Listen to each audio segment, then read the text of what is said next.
네, 안녕하세요, 셔스파입니다. 요즘 들어서 급발진 사고가 많이 늘어나고 있는 것 같습니다. 전기자동차 급발진뿐만 아니라 얼마 전에는 내연기관차 역시도 급발진이 나면서 안타까운 생명이 하나 떠나갔죠. 오늘은 급발진 사고에 대해서 다뤄보면서 평소에 어떻게 하면 급발진에 대해서 좀 침착하게 대응할 수 있는지 이런 부분을 설명드려보고자 합니다.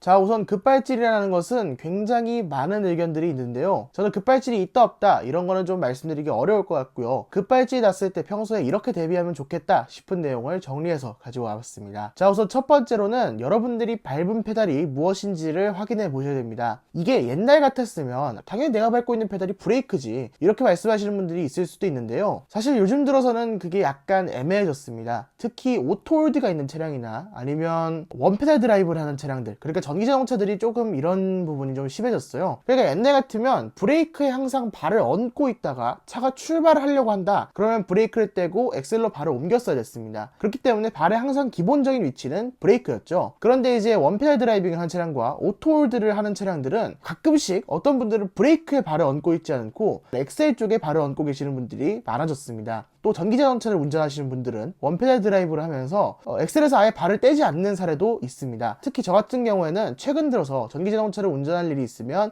늘 원페달 드라이브를 사용하는 사람인데요. 전기자동차를 대략 2500km 정도 몰아본 것 같은데 그동안 브레이크를 쓴 적이 한 2번 정도? 그러니까 2번 정도 외에는 완전히 설 때까지 엑셀만으로 조절을 해서 브레이킹을 했던 그런 기억이 있습니다. 그렇기 때문에 기본적인 위치가 브레이크가 아니라 엑셀인 경우가 상당히 많습니다. 그런데 이 상황에서 엑셀을 좀 잘못 건드려서 아니면 발에 힘이 살짝 더 들어가면서 이 오토홀드가 풀리게 되거나 아니면 원페달 드라이브가 발진하는 경우가 상당히 많이 있습니다. 이런 경우에 여러분들이 밟고 있는 페달이 브레이크라고 생각을 하시게 된다면, 왜냐하면 아까 전까지 그 페달을 밟고 있었는데 자동차가 멈춰 있었으니까 여러분들은 굉장히 쉽게 브레이크라고 판단하기 쉽습니다. 그렇기 때문에 이 페달을 오히려 더 밟게 되는 거예요. 그래서 페달 오동작 사고도 좀 많이 일어나기도 합니다. 그렇기 때문에 오토홀드가 들어간 차량들이나 아니면 원페달 드라이브가 들어간 차량이라도 정차할 때는 꼭 브레이크에 발을 얹고 계셔야 되고, 또 자동차가 갑자기 발진한다 그렇다면 내가 지금 밟고 있는 페달이 뭔지를 다시 파악해 보실 필요가 있습니다. 그래서 여러분들이 급발진에 대해서 좀 평소에 침착하게 대응을 하시려면 일단 기본적인 발 위치가 원페달 드라이브건 아니면 오토홀드건 무조건 브레이크 위에 발 위치가 가 있어야 되고요. 그 다음에 차가 갑자기 발진한다면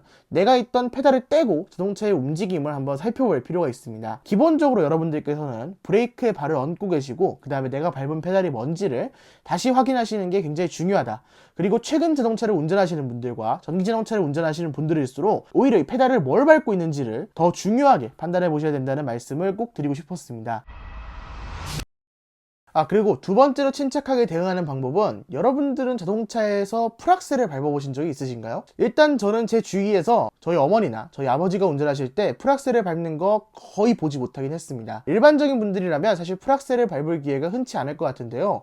풀악셀을 밟아보는 거 생각보다 굉장히 중요한 일입니다. 소비자들이 점점 더 거센 엔진을 원하는 그런 시대가 왔습니다. 실제로 요즘 굉장히 잘 팔리고 있는 K8과 그랜저 같은 경우에는 현재 1.6L 터보 하이브리드 엔진이 판매량 1등을 차지하고 있는데, 이 엔진은 가속 성능이 0부터 100km까지 가속하는데 시간이 6초대입니다. 그리고 국산 SUV 중에서도 기아자동차 소렌토가 굉장히 잘 팔렸는데, 이 기아차 소렌토 역시도 0부터 100km까지 가속 시간이 6초대예요. 그리고 전기차 중에서 가장 많이 팔린 테슬라 모델 3 롱레인지, 이 차는 제로백이 4.4초입니다. 그러니까 0부터 100km까지 들어오는 시간이 기본적으로 4.4초인데 여러분들이 일반적으로 시내 주행을 하시면 대략 0부터 60km까지 아니면 0부터 50km까지 가속하는 시간이 20초에서 30초 정도입니다. 그러니까 그거보다 몇 배는 더 빠른 아니면 수십 배 더 빠른 속력으로 자동차가 가속이 되는 그런 엔진에 탑재한 자동차를 여러분들이 구입하고 계신 거예요. 그렇기 때문에 이 자동차가 갑자기 평소와 다른 움직임을 취한다면 굉장히 당황할 수밖에 없게 되는 겁니다. 그러니까 여러분들의 자동차는 여러분들이 생각하시는 것보다 훨씬 빠르게 가속이 되는 물건인데, 이걸 엑셀 컨트롤을 통해서 자동차가 튀어나가지 않도록 조절하고 계신 것 뿐인 거예요. 그러니까 엑셀 컨트롤을 좀 미숙하게 하거나 아니면 자동차에서 어떤 문제가 생겨서 갑자기 엔진이 풀 RPM으로 돌아가게 되면 굉장히 당황할 수밖에 없는 환경이 자연스럽게 형성이 됩니다. 예를 들어서 엔진이 정말 끝까지 돌아간다고 한다면 엔진에서는 굉장히 큰 소음이 나고요, 왕 하는 큰 소음이 나고, 기본적으로 자동차가 굉장히 빠르게 가속이 되기 때문에